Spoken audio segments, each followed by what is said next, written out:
There's a lot of things in life that simply do not surprise me anymore. They don't shock me, they don't catch me off guard, but there are things I just don't get.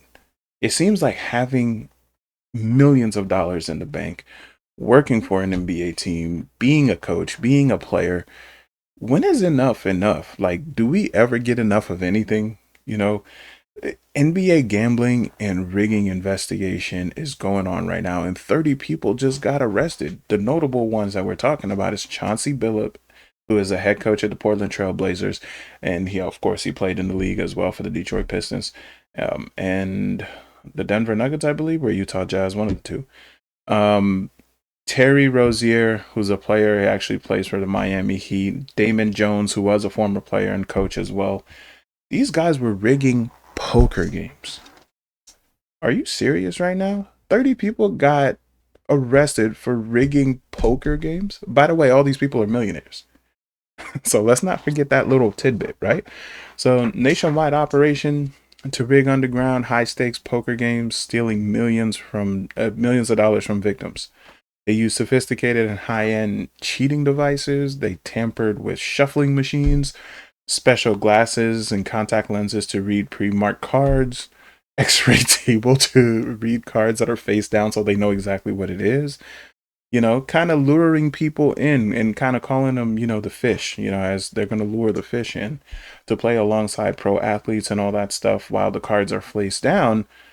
The guys cheating, like Chauncey Billups in this case or Jones, know exactly what cards they got and how to beat the game, how to beat the system, basically. So they're being deceptive.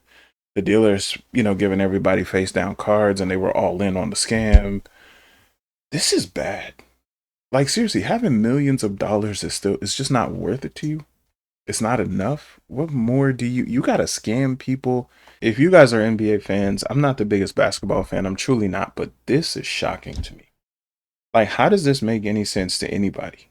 You know, people betting, the scheme, these guys are exploiting confidential stuff, non-public information about NBA athletes and teams that orchestrate fraudulent sports bets. In every league, sports betting is not allowed. Okay. Rozier, his role, from what they're saying anyway, is that he's charged with participating in this conspiracy. The indictment suggests that he leaked information that he would leave in March 2023, the Charlotte Hornets game early, and was a supposed injury, enabling bettors to profit. You know, you guys, I see people all the time talk about, man, that game was fixed.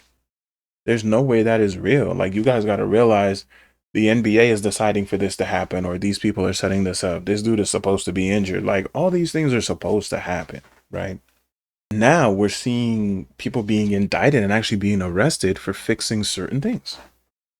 So now what do we say? Is the NBA making sure that only big market teams are winning until last year where it was two small markets, Kansas City and Indiana, are playing in the finals? Are they fixing these games? Are the fans just being duped? You know? Jones, in this case, he was charged in both cases. The indictment suggests that Jones leaks in the information about the injury status on Lakers player LeBron James before February 2023 game. That's crazy. You know, this indictment is also linked to an earlier case of former Toronto Raptors player John Tate Porter, who already pleaded guilty to wire fraud conspiracy in July of 2024 and was banned from the NBA for life. Wow. So now you got law enforcement responding. FBI Director Kash Patel, who called this arrest kind of historic, encompassing a wide sweeping criminal enterprise linking the NBA and La Cosa Nostra.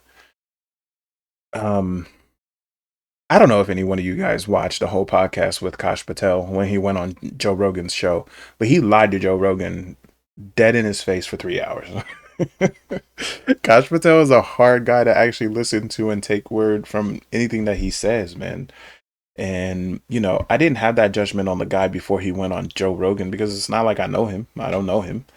But after he went on Joe Rogan and just straight up lied for 3 hours, it's so difficult for me to even listen to his perspective saying that this is historic. Could this be a mistake? We don't know. Could it be true? Maybe. People are saying that it definitely could be true, but we're gonna find out ultimately what the reality is anyway. But all three are facing charges like money laundering and wire fraud and conspiracy now. God, man, even making millions of dollars is just not enough. You know what? I'm curious, man. Would you guys be even remotely interested in getting into all this nonsense if you were an NBA player or an NBA coach? You were worth millions. Forget it. You're not in the NBA. You're not even in it. You're just a regular person who's worth millions of dollars. Would you get in on this screen? I'm actually very curious. Let me know in the comments, guys. And thank you guys for watching, man. Don't forget to like and subscribe, and peace out, y'all.